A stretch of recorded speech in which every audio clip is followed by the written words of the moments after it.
Once Upon a Crime, Chapter 2. So this is the third reading, so I've done it in bits, of the Detective Gretel story. That's the first in the series, Once Upon a Crime. So if you've been listening, you'll know that we've just started Chapter 2. And if you haven't, where have you been? What have you been doing? Go and look. There are two other bits that cover Chapter 1. And this is how the story goes on. Okay, sitting comfy. 3 days later, Gretel set off to consult the old crone. She wore one of her favourite outfits, a skirt and jacket combination in the finest yellow and dark gold wool check, with exquisite tailoring that made even Gretel's figure look at least structured. She had agonised over her choice of footwear. It was a crooked mile to the old crooked cottage, and the road was stony and uneven. Gretel's hand had hovered above a pair of tan leather button boots, which would have managed the terrain excellently. But it was spring, and her newest court shoes in honey brown with elegant 3-inch heels were just crying out to be shown off in the April sunshine. Besides, the walk would wear them in nicely. Gretel completed the look with a miniature top hat in toning bronze fixed jauntily to the side of her head, her hair having first been tamed by industrial quantities of pins and lacquer. By the time she reached Crooked Cottage, she was all but crippled by blisters. "Ha!" the old crone crackled at the sight of her. "Ha ha! What foolish creature ye be, young Gretel! Here, come inside my humble dwelling and rest your poor sore feet." The ancient woman added another cackle, for good measure, as she creaked inside the house, bent almost double, her steps apparently every bit as painful as Gretel's. Gretel followed into the tiny room, falling into the first available chair. "Okay, Agnes, you can drop the act," she said, gasping as she pulled off her shoes. "You know it brings me out in a rash." Agnes straightened up, rubbing the small of her back. "Thank goodness," she said in a surprisingly musical voice without a trace of crone in it. "Much more of that stooping and carrying on, and I really will have a wonky spine." She paused to remove a set of false black teeth from her mouth, revealing a perfect set of her own. "Tea or something stronger?" "Stronger, definitely, though none of your home brew." "Still don't trust me, then?" Gretel let her gaze rest on the cauldron simmering on the range. It bubbled menacingly, and the fumes that emanated from it were of a worryingly meaty yet nothing you would want to eat nature. The crone wordlessly placed a heavy lid on the pot. "With or without cackle, Agnes, your chosen profession presses buttons I'd far rather leave unpressed." Agnes fetched 2 bottles of local beer, uncorked them, handed one to Gretel, and sat at the small kitchen table. "So," she asked, "what brings you all the way out here in those silly shoes?" "Silly? I'll have you know these shoes were ridiculously expensive and have rubbed holes in your feet." "They're Timmy Choos." "As I said, silly shoes. Let's hope you haven't spent all your money on them, or there won't be much point in your coming here, will there?" Agnes swigged off a couple of glugs of beer and waited. Gretel shook her head. "Not so fast," she said. "I'm not parting with any money until I'm sure you're going to be of use to me. I'm not some dewy-eyed girl who wants to hear a lot of guff about tall, dark, handsome strangers. Are you not? I've taken on a new case. I want information to help me get started on the thing, no more, no less." And would this new case have anything to do with the fire at Herr Hund's carriage workshop?" "Nice try, Agnes, but no, at least not directly. That is, I don't think so. Or it may. Possibly, but not probably." "Good to see your powers of deduction are as sharp as ever, Gretel." "It has to do with cats." "Cats?" "Yes, cats. You know, horrid furry little things with claws, teeth and fleas. Surprised you haven't got one yourself," she added, glancing around the room. "I know what they are," said Agnes. "I'm just surprised you're having anything to do with them." "My client is in despair and needs my help." "Your client must be paying well." "You're the one who sees things and knows things." Gretel drained her bottle of beer and wiped her mouth with the back of her hand. "No need for me to tell you the details of a private financial arrangement." "That much, eh?" "Look, 3 of the woman's wretched cats have done a bunk. Have you heard anything?" "Will you be paying in gold or notes?" Gretel sighed and pulled 2 folded notes from her cleavage. Agnes stood up. "I'll fetch the cards," she said. Agnes, Gretel had long ago realised, made a pretty fair old crone when she put her mind to it, but it was indeed an act. What was beyond question, however, was her talent with the tarot. She was well known for her accuracy and had proved a useful resource on several of Gretel's more tricky cases. The women seated themselves closer to the table, curtains drawn, a pool of low light from a single lantern replacing the brightness of the spring sunshine. Gretel took the pack as she was directed and shuffled carefully, allowing her mind's eye to see as many cats as she could stand. Agnes took the cards from her and began to lay them out. She did so in silence for a moment, seeming to find nothing of interest, and then all at once paused and gave a little smile. "Well, well, well," she said, "that is unexpected. What? What can you see?" "You're not going to like it. Tell me." "You will meet a tall, dark, handsome stranger." "Oh, Agnes, really?" "I'm serious, that's what it says. There had better be something else." "All right, give me a chance. You can't rush the cards." She turned one more and then another. The pictures meant nothing to Gretel, so that she was forced to sit quietly and wait for Agnes to reveal their significance. "This may be something. It's hard to make out." "What?" "Looks like it's suggesting gloves, hands maybe? No, fingers, that's it, fingers. Any of your cats got fingers?" Gretel successfully masked her excitement. "Don't be daft," she said. Agnes shrugged. "Stranger things have happened in these parts." She turned another card and grimaced. "Ugh, that's very nasty. For pity's sake, what is it?" "A troll. Ugh, I haven't had dealings with a troll for years. Horrible things." "Well, what about it? Has it got the cats?" No, I don't think so. But there must be some connection." She closed her eyes, leaning back in her chair. "I can see a bridge, an old stone one. There's a revolting smell." "Where? Where is this place?"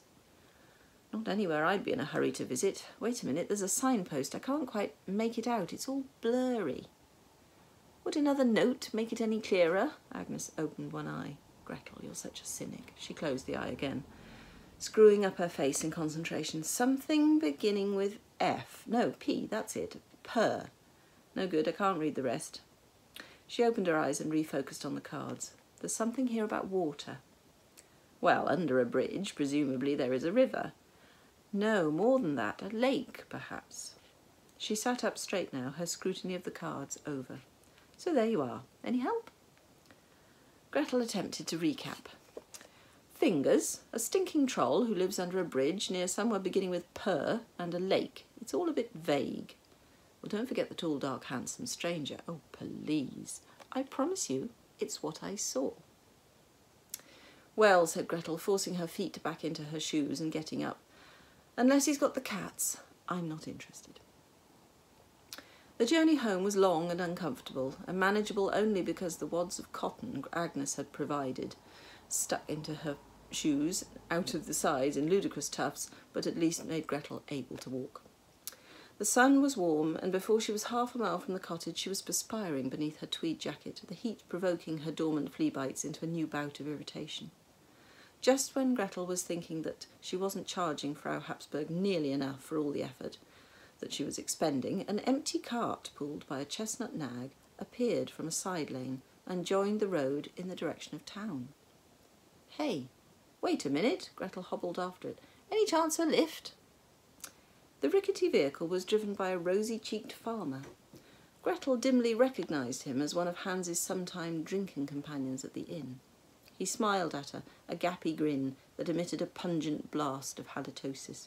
Gretel reeled backwards, grimly noting that this was not the breed of stranger Agnes had promised. "Out for a walk, are ye?" he asked. "Not exactly." "Lovely day for it." "Are you going to Gerstenstadt?" "That I am." "I'd be most grateful for a lift." "How grateful?" asked the farmer, his grin never faltering. "Is there anyone around here who would do something without being paid? Would ye?" With a sigh, Gretel handed over the smallest note she possessed, promising herself she would visit Frau Habsburg the first chance she got to demand more money to cover the ever-mounting expenses. She clambered up beside the driver, quickly learning that the best way to avoid further assaults from his toxic breath was to refuse to engage in conversation. So it was that they plodded along in silence. Gretel found the pace maddeningly slow, but at least her feet were getting a rest. As they rounded a bend, she noticed movement in a small copse a little way from the road. Squinting against the sun, she was able to make out two figures, apparently a young couple. At the sound of the wagon, the pair hastily said their goodbyes, the young man disappearing into the trees and the girl darting out into the lane. She did not, as Gretel had anticipated, hail the cart and beg a lift. Instead, she put her shawl over her head and walked briskly past them in the opposite direction, without so much as a good morning, how are you? The farmer tutted. Young people bain't got manners these days, he said. Gretel was inclined to agree with him, but merely nodded, turning to watch the girl as she hurried by. The sound of galloping hoofs in the distance caused her to halt. The noise grew louder. The driver steered the old mare to one side of the road and pulled to a stop. "What be coming now?" he muttered. The noise was certainly thunderous and quite alarming. Nevertheless, Gretel was surprised to see the girl run as if the devil himself were on her heels. She flung herself into the back of the cart. "Hide me!" she cried. "Oh, please, you must help me. I cannot be found, please." The sight of such prettiness in distress was enough to melt the stoniest of hearts. The farmer signalled for her to lie down in the wagon. "Be still," he told her as he flung a quantity of empty sacks upon her. Within seconds, a regiment of King's troops came charging around the bend. There were at least 20 of them, bristling with swords, and with such a look of urgency and ferocity about them, Gretel quite felt unnerved. They hauled on their reins, bringing their sweating mounts to a skidding, wheeling halt in the front of the wagon. "In the name of King Julian, halt!" commanded one of the more elaborately uniformed men. "In case you haven't noticed," said Gretel, piqued at having been both scared and shouted at in the same 2 minutes, "we have already done so." "In the name of King Julian," the soldier continued to bellow at them, "identify yourselves." "There's no need to shout," Gretel told him. "Wilhelm Bruder," croaked the driver, "a farmer of good standing who never made no trouble for nobody his whole entire life." "Gretel from Gestenstadt, yes, that Gretel," she added, seeing the familiar, unspoken question in the soldier's eyes. "In the name of King Julian, state your business," he demanded. The interrogation may have gone on in this way for some time, but into the tiny pause that followed this particular question, the quiet, harmless little space between shouting and answering, there came the unmistakable sound of a sneeze. Not just any sneeze, but a young, pretty, female sneeze. The troops were galvanised into action. They closed in on the cart, swords drawn. The sergeant nodded at a subordinate who leaned in and whisked back to the Hessian, revealing the trembling girl.